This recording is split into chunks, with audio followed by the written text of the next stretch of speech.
Hello friends, welcome to Guliyani classes. आज हम financial market operation के टॉपिक सेबी यानी कि security exchange board of India का पार्ट 6 पढ़ने जा रहे हैं। उम्मीद करता हूं दोस्तों आपने इस टॉपिक से हमारे पुराने वीडियो लेक्चर्स पार्ट 1 to 5 जरूर देखे होंगे।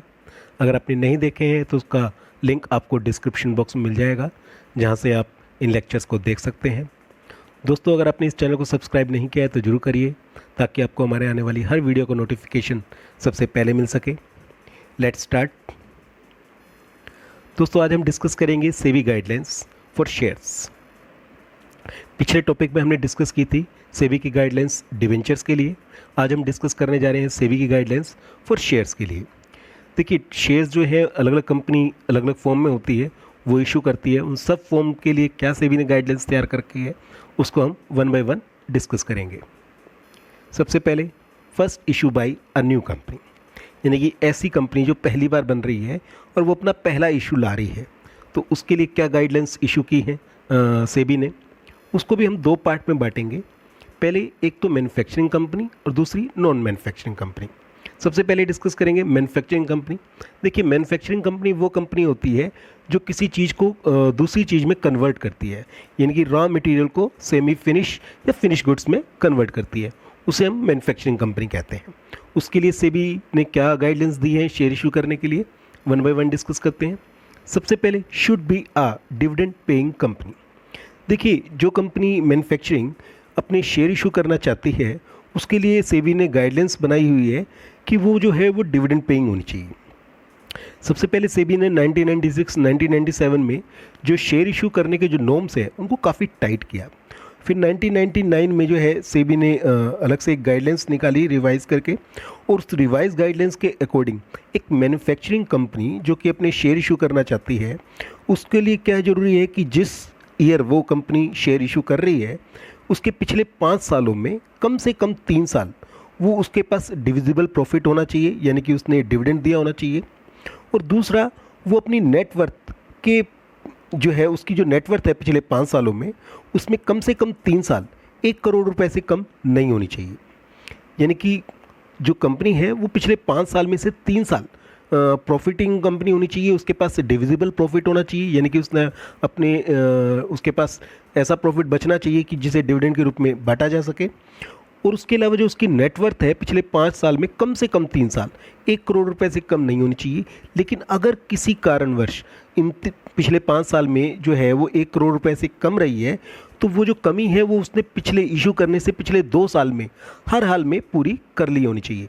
यानी कि मान लीजिए कोई कंपनी जो है वो 2020 में शेयर इशू कर रही है मैन्युफैक्चरिंग, तो जो उसकी नेटवर्थ है अगर मान लीजिए पिछले 5 साल यानी कि 2016 से 20 के बीच में लें, तो वो 1 करोड़ रुपए से कम नहीं होनी चाहिए।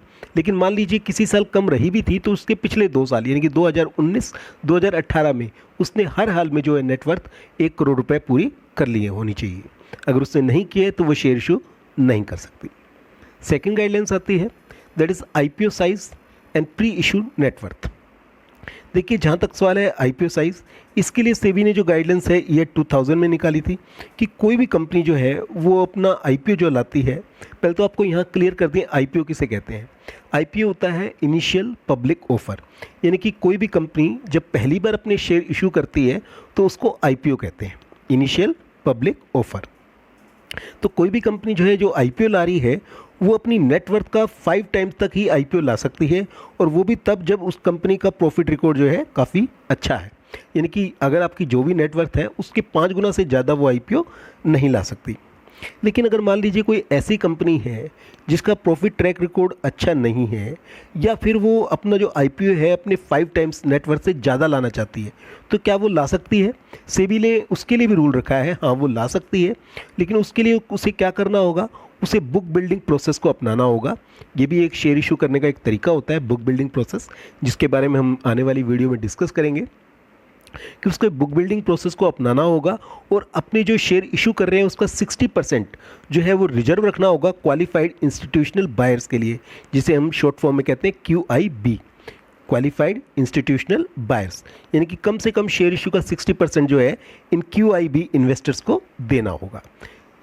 तीसरी गाइडलाइंस आती है, वो आती है minimum public offer by IT, media, entertainment and telecom company. ऐसी कंपनी जो इंफॉर्मेशन टेक्नोलॉजी से रिलेटेड है, मीडिया से रिलेटेड है, या एंटरटेनमेंट या टेलीकॉम का काम कर रही है, उनके लिए भी सेबी ने गाइडलाइंस जारी की है। सेबी की गाइडलाइंस ईयर 1999 के अकॉर्डिंग एक आईटी कंपनी जो है वो अपना आईपीओ ला सकती है, लेकिन जो आईपीओ का जो साइज़ है वो पोस्ट इशू इक्विटी का 10% से ज़्यादा नहीं होना चाहिए। यानी कि आईपीओ लाने के बाद जो कंपनी की जो पेड अप कैपिटल होगी, बढ़ी हुई पेड अप कैपिटल जो होगी, उसका 10% से ज़्यादा नहीं होना चाहिए। और आईपीओ का जो साइज़ है वो कम से कम 50 करोड़ का होना चाहिए, यानी 50 करोड़ से कम का आईपीओ नहीं होना चाहिए। और उसमें जो शेयर्स हैं वो कम से कम 20 लाख होने ज़रूरी है, यानी कि कंपनी को 20 लाख कम से कम शेयर इशू करने ज़रूरी है। जहाँ तक सवाल है media, entertainment and telecom company के लिए, उनके लिए भी सेबी ने गाइडलाइंस जारी की है। उसके अकॉर्डिंग भी सेम है लगभग रूल कि उनका भी जो पोस्ट इक्विटी इशू है उसका 10% से ज़्यादा आईपीओ नहीं ला सकती। और यहाँ पर जो आईपीओ का साइज़ है वो 5 करोड़ है, यानी कि कम से कम 5 करोड़ का आईपीओ लाना ज़रूरी है। चौथी गाइडलाइंस जो आती है वो आती है इंफ्रास्ट्रक्चर कंपनीज़ के लिए। सेबी ने इनके लिए भी गाइडलाइंस जारी की है। एज़ पर गाइडलाइंस ईयर 1998 जो इंफ्रास्ट्रक्चर कंपनी होती हैं उन्हें जो अपने जो शेयर इशू करने होते हैं, शेयर इशू करने का जो 25% पब्लिक को इशू करना कम से कम, उसके लिए रिजर्व रखना, या 5 शेयर होल्डर को कम से कम 1 लाख का शेयर ऑफर करना, या मिनिमम सब्सक्रिप्शन जो कि 90% होता है उसको रिसीव करना, इन सब प्रावधानों से, इन सब प्रोविजन से उसको छूट दी गई है, उसको एग्जेम्पशन दी गई है। यानी कि इंफ्रास्ट्रक्चर कंपनी पर ये जो प्रोविजंस हैं जो अदर कंपनी पे एप्लीकेबल होते हैं वो इंफ्रास्ट्रक्चर कंपनी पे एप्लीकेबल नहीं होंगे। यानी कि उनके लिए ज़रूरी नहीं है कि वो अपने आईपीओ का जो है 25% पब्लिक को हर हाल में इशू करें, वो इससे कम भी इशू कर सकते हैं। इसी तरीके से उनके लिए ज़रूरी नहीं है कि 5 शेयर होल्डर को कम से कम 1 लाख रुपए का ऑफर करें, और उनके लिए ये भी ज़रूरी नहीं है कि वो कम से कम 90% जो मिनिमम सब्सक्रिप्शन है उसको रिसीव करें। तो जो मैन्युफैक्चरिंग कंपनी है उसके लिए 4 गाइडलाइंस जो है सेबी ने इशू की है। डिस्कस करते हैं आगे। अब बात करते हैं, पहले हमने डिस्कस किया मैन्युफैक्चरिंग कंपनी का, अब हम डिस्कस करने जा रहे हैं फाइनेंस कंपनी। फाइनेंस कंपनी कौन सी होती है? देखिए, फाइनेंस कंपनी वो होती है जो फाइनेंशियल ट्रांजैक्शंस को करती है, यानी कि किसी प्रोडक्ट को नहीं बेचती बल्कि फाइनेंशियल सर्विसेज को प्रोवाइड करती है, फाइनेंशियल प्रोडक्ट को खरीदती और बेचती है। तो ऐसी कोई भी जो फाइनेंस कंपनी जो है वो अपना आईपीओ लाना चाहती है, अपने शेयर इशू करना चाहती है, उसके लिए जो है सेबी ने गाइडलाइंस जारी की है कि उसका 2 इयर्स का ऑपरेशन रिकॉर्ड होना चाहिए, यानी कि कम से कम वो 2 साल पुरानी कंपनी होनी चाहिए। ये नहीं कि कल ही फाइनेंशियल कंपनी खुली और आज वो आईपीओ लाना चाहती है, ऐसा नहीं होना चाहिए। कम से कम उसका 2 साल का ऑपरेशन रिकॉर्ड होना चाहिए। वो आरबीआई के पास as a NBFC non banking financial corporation के तौर पर रजिस्टर्ड होनी चाहिए, या फिर सेबी के पास वो इंटरमीडिएटरी यानी कि मध्यस्थ के रूप में रजिस्टर्ड होनी चाहिए। तो फिर वो कंपनी जो है अपना आईपीओ ला सकती है, यानी कि बाजार में शेयर इशू कर सकती है। अब डिस्कस करेंगे हम नेक्स्ट का। देखिए, पहले जो हमने डिस्कस किया था वो था फर्स्ट इशू, जो फर्स्ट इशू है बाय अ न्यू कंपनी। अब हम डिस्कस करने जा रहे हैं जो कंपनी नई है, लेकिन वो क्या है? First issue by new company setup by an existing company, यानी कि वो कोई नई कंपनी पहली बार नहीं बनाई गई है, वो बनाई है किसी और कंपनी ने जो कि ऑलरेडी एग्जिस्ट करती है। यानी कि कोई एग्जिस्टिंग कंपनी है, वो अपनी एक नई सब्सिडरी खोलती है, उस नई सब्सिडरी का जो है वो बाजार में आईपीओ ला रही है, इशू ला रही है। उसके लिए सेबी ने क्या क्या गाइडलाइंस जारी की हैं? देखिए, कोई भी जो एग्जिस्टिंग कंपनी है वो अपनी एक नई कंपनी सेटअप करती है और उसके लिए शेयर इशू बाज़ार में लाती है, तो उसके लिए कुछ रूल्स हैं। रूल्स क्या है कि जो एग्जिस्टिंग कंपनी है उसके पिछले 5 सालों में जो है प्रॉफिट में रहने का ट्रैक रिकॉर्ड होना चाहिए, और कंपनी जो है अगर वो प्रॉफिट में ट्रैक रिकॉर्ड है तो अपने शेयर का जो इशू प्राइस है, यानी कि जो अपनी सब्सिडी कंपनी जो शेयर इशू कर रही है मार्केट में, उसका जो प्राइस है वो फ्रीली डिसाइड कर सकती है, उसके लिए उसके ऊपर कोई रिस्ट्रिक्शन नहीं है। और ध्यान रहे, जो प्रमोटिंग कंपनी है यानी कि जो एग्जिस्टिंग कंपनी है जो अपनी सब्सिडरी का आईपीओ ला रही है, उस सब्सिडरी कंपनी के आईपीओ का 50% यानी कि जितने शेयर बाजार में इशू किए जा रहे हैं उसका कम से कम 50% जो है एग्जिस्टिंग कंपनी के लिए खरीदना जरूरी है। यानी कि 50% जो है होल्डिंग जो है वो एग्जिस्टिंग कंपनी के पास होनी जरूरी है। और यहाँ पर एक बात और ध्यान देने वाली बात है कि जो इशू प्राइस रखा जाएगा वो सभी इन्वेस्टर्स के लिए यूनिफॉर्म रखा जाएगा, एक जैसा रखा जाएगा। ऐसा नहीं कि जो इंस्टीट्यूशनल इन्वेस्टर्स हैं उनके लिए अलग प्राइस और जो फॉरेन इंस्टीट्यूशनल इन्वेस्टर्स हैं उनके लिए अलग प्राइस और एक रिटेल इन्वेस्टर के लिए अलग प्राइस, उन सबके लिए जो प्राइस है वो बिल्कुल सेम रखा जाएगा। नेक्स्ट डिस्कस करते हैं guidelines, that is the third, public issue bye existing limited companies. अब जो हम डिस्कस करने जा रहे हैं ये वो है कि पब्लिक इशू ला रही है एक एग्जिस्टिंग जो कि लिमिटेड कंपनी है, यानी कि ऑलरेडी वो खुद जो है मार्केट में लिस्ट है, वो अपना पब्लिक इशू ला रही है।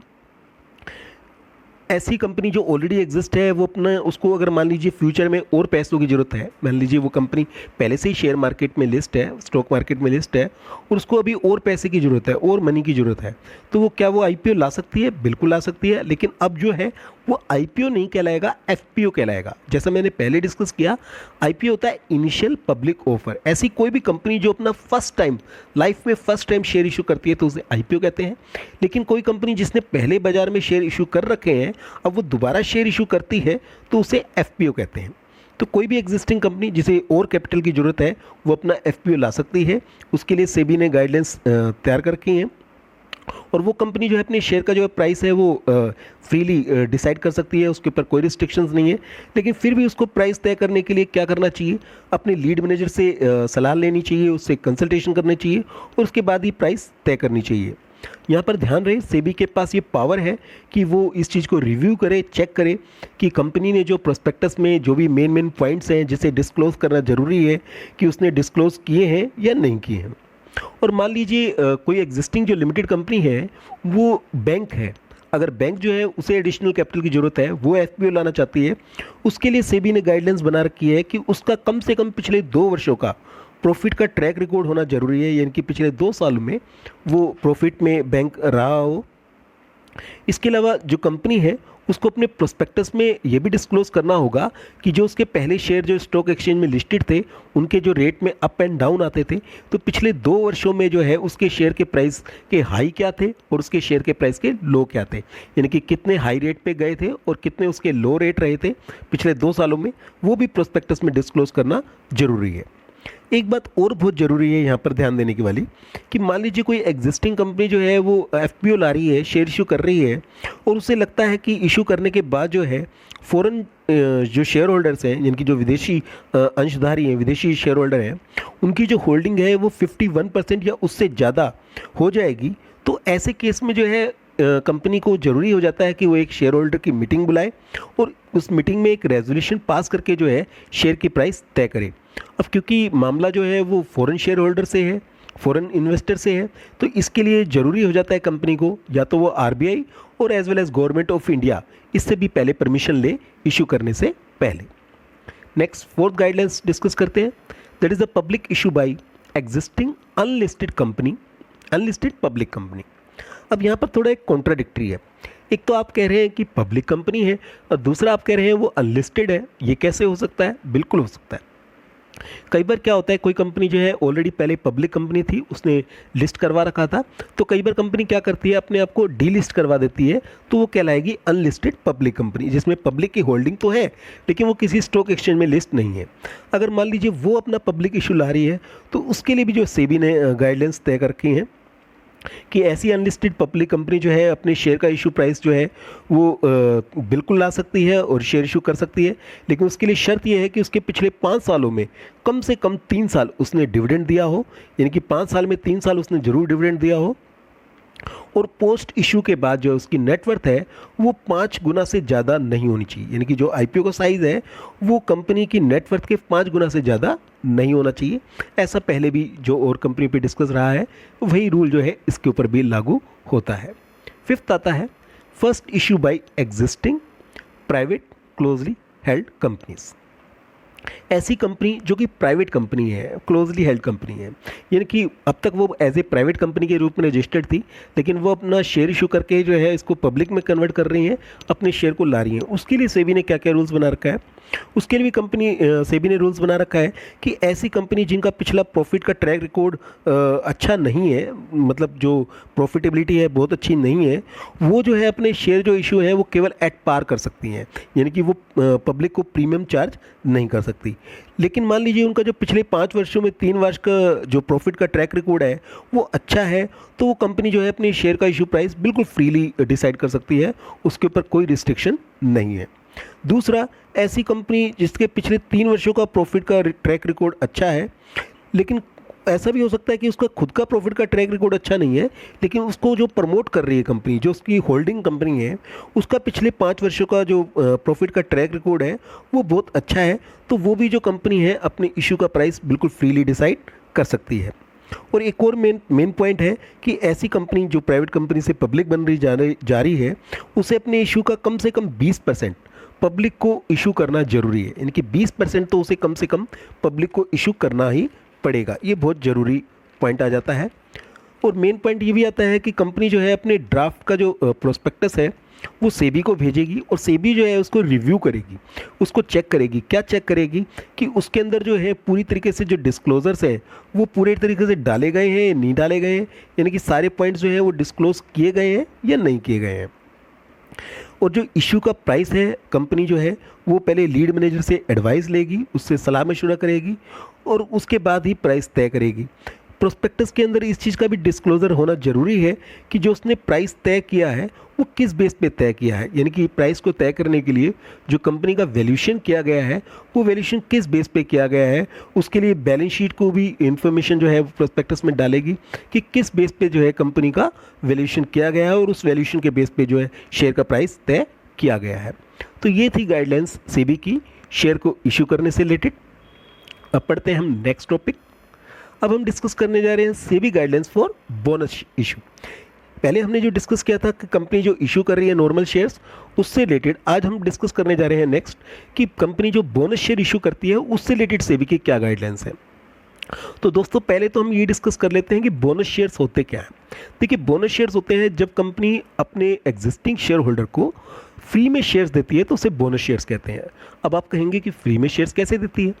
हो सकता है कि कंपनी का पिछला प्रॉफिट का ट्रैक रिकॉर्ड बहुत अच्छा रहा हो और कंपनी ने जो है अपने शेयर होल्डर को डिविडेंड भी रेगुलर देती रही हो, लेकिन डिविडेंड देने के बावजूद कंपनी की तरक्की इतनी तेज़ी से हो रही हो कि उसके पास एक काफ़ी लार्ज क्वांटिटी में रिजर्व इकट्ठे हो गए हों। अब वो क्या कर सकती है? इस रिजर्व को कैपिटलाइजेशन कर सकती है और उस कैपिटलाइज रिजर्व का वो यूज़ कर सकती है बोनस शेयर इशू करने में।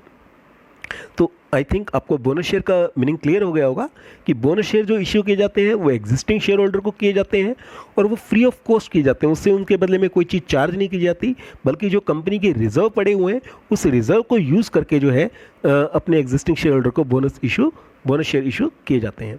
अब इस रिलेटेड जो गाइडलाइंस है वो वन बाय वन डिस्कस करते हैं। सबसे पहली गाइडलाइंस आती है that is a freely reserve. ध्यान रहे, एक कंपनी बोनस शेयर तभी इशू कर सकती है जब उसके पास फ्री रिजर्व पड़े हों। अब पहले डिस्कस करते हैं कि फ्री रिजर्व कौन से होते हैं। फ्री रिजर्व वही होंगे जो कंपनी ने अपने जेन्युइन प्रॉफिट से अर्न किए हैं, यानी कि उसके अगेंस्ट कोई प्रोविजन नहीं है। कंपनी जो अपना ऑपरेशन करती है, यानी कि प्रॉफिट अर्न करती है, उसमें से जितना पार्ट जो है डिविडेंड दे देती है, बाकी जो रिटेन अर्निंग बचती है, जो प्रॉफिट बच जाता है, उसे हम फ्री रिजर्व कह सकते हैं। इसी तरीके से मान लीजिए कंपनी ने पहले कभी कोई शेयर इशू किए थे या डिवेंचर इशू किए थे और प्रीमियम पर इशू किए थे, तो वो जो प्रीमियम है वो भी फ्री रिजर्व के लिए काउंट होगा, उसको भी हम यूज़ कर सकते हैं। सेकेंड आता है that is the revaluation reserve. देखिए, कंपनी जो क्या करती है, कई बार अपनी जो असेट्स है, फिक्स असेट्स है, उसको रीवैल्यूएट करती है, उसका वैल्यूएशंस करती है और उससे जो अमाउंट क्रिएट होता है, उससे जो प्रॉफिट अर्न होता है, उसके लिए रीवैल्यूएशन रिजर्व बनाती है। लेकिन ध्यान रहे, इस रीवैल्यूएशन रिजर्व को बोनस शेयर इशू करने के लिए यूज़ नहीं किया जा सकता, यानी कि इस रीवैल्यूएशन रिजर्व का कैपिटलाइजेशन नहीं किया जा सकता, इसको रेजिडुअल रिजर्व कैलकुलेट करने में यूज़ नहीं किया जा सकता। तो रीवैल्यूएशन रिजर्व को हम यूज़ नहीं करेंगे बोनस शेयर इशू करने में। थर्ड गाइडलाइंस आती है द डेवलपमेंट रिबेट रिजर्व और इन्वेस्टमेंट अलाउंस रिजर्व। देखिए जो डेवलपमेंट रिबेट रिजर्व या इन्वेस्टमेंट अलाउंस रिजर्व है, इसको हम फ्री रिजर्व की तरह कंसिडर करेंगे और इसको हम यूज़ करेंगे रेजिडुअल रिजर्व कैलकुलेट करने में, यानी कि इनका कैपिटलाइजेशन आसानी से किया जा सकता है। फोर्थ गाइडलाइंस आती है no dilution of the right of debenture holders. ये बहुत इंपॉर्टेंट गाइडलाइंस है। सेबी के अकॉर्डिंग क्या है कि कोई भी कंपनी जो बोनस शेयर इशू करने जा रही है उसको इस बात का ध्यान रखना पड़ेगा कि बोनस शेयर इशू करने से जो है कि जो नॉन कन्वर्टेबल डिबेंचर्स हैं या फुल्ली कन्वर्टेबल डिबेंचर्स हैं या पार्शली कन्वर्टेबल डिबेंचर्स हैं, उनके राइट का डाइल्यूशन नहीं होना चाहिए, यानी कि उनका जो कंपनी की असेट्स पर जो कंट्रोल है उसमें कोई कमी नहीं आनी चाहिए।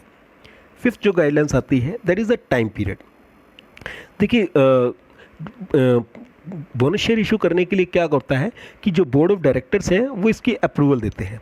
तो जब बोर्ड ऑफ डायरेक्टर जो है बोनस शेयर इशू करने की अप्रूवल दे देते हैं तो उस अप्रूवल के 6 महीने के अंदर अंदर ये बोनस शेयर जो है इशू कर देने चाहिए, यानी कि 6 महीने का मैक्सिमम पीरियड है, इस 6 महीने में जो है बोनस शेयर इशू हो जाने चाहिए। नेक्स्ट गाइडलाइंस आती है that is the residual reserves. Residual reserve means बचे हुए रिजर्व्स।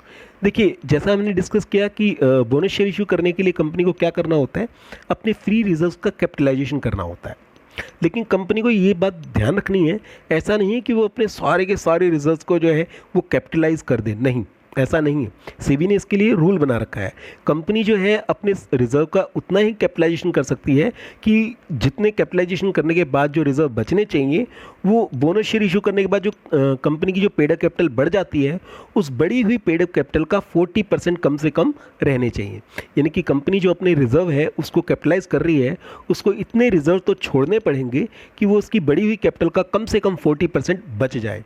इससे अगर वो नहीं होता तो वो बोनस शेयर इशू नहीं कर सकती। नेक्स्ट गाइडलाइंस आती है 7th that is the performance benchmark.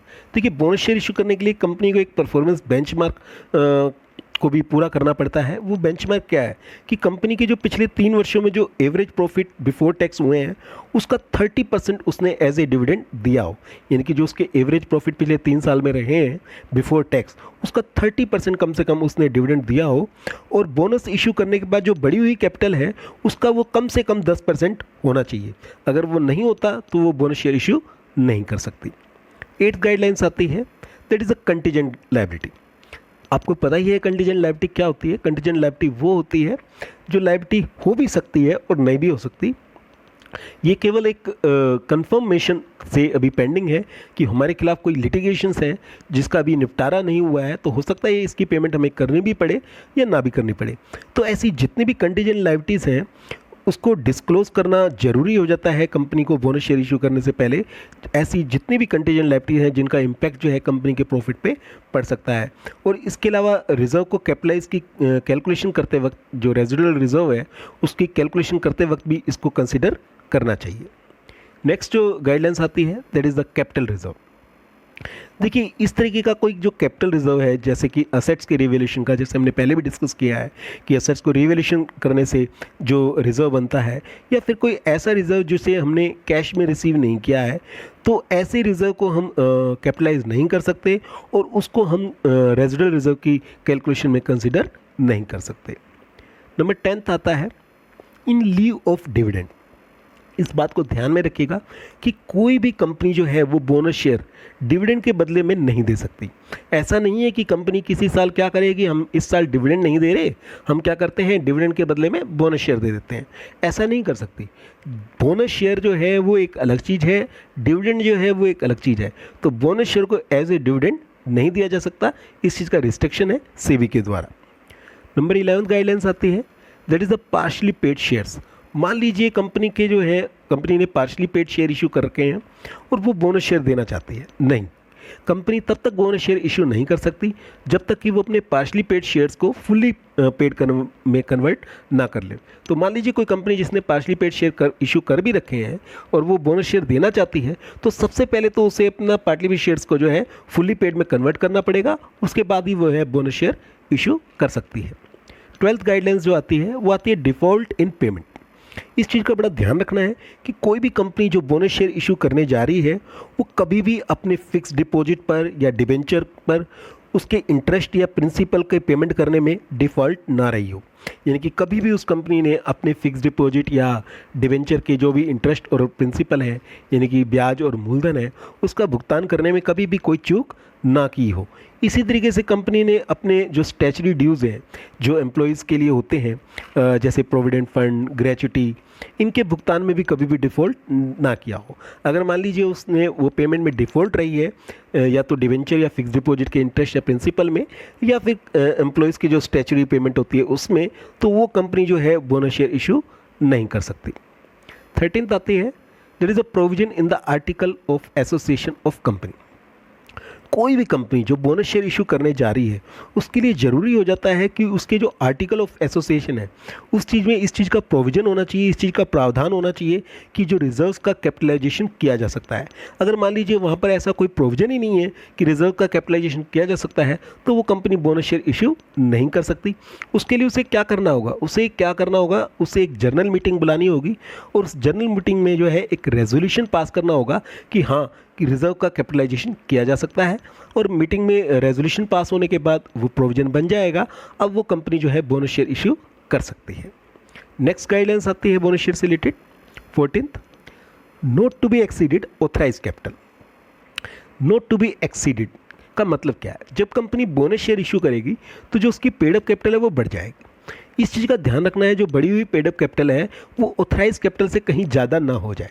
अगर लगता है कंपनी को कि बोनस शेयर इशू करने से जो उसकी पेड अप कैपिटल है वो उसकी ऑथराइज कैपिटल से ज़्यादा हो जाएगी, तो इसके लिए कंपनी को क्या करना होगा, एक जनरल बॉडी मीटिंग बुलानी होगी और वहाँ पर एक रेजोल्यूशन पास करना होगा, और रेजोल्यूशन के द्वारा जो अपनी ऑथराइज कैपिटल है उसको बढ़ा देना होगा, यानी कि जो ऑथराइज कैपिटल है उसको रेज कर देना होगा, जिससे कि जो उसकी पेड अप कैपिटल है वो ऑथराइज कैपिटल को क्रॉस नहीं करेगी। 15th एंड लास्ट जो गाइडलाइंस आती है, that is the resolution in general body meeting. Bonus share issue करने के लिए कंपनी को लिए ज़रूरी हो जाता है कि जो भी कंपनी बोनस शेयर इशू करने जा रही है उससे जनरल बॉडी मीटिंग में एक रेजोल्यूशन पास करना होता है।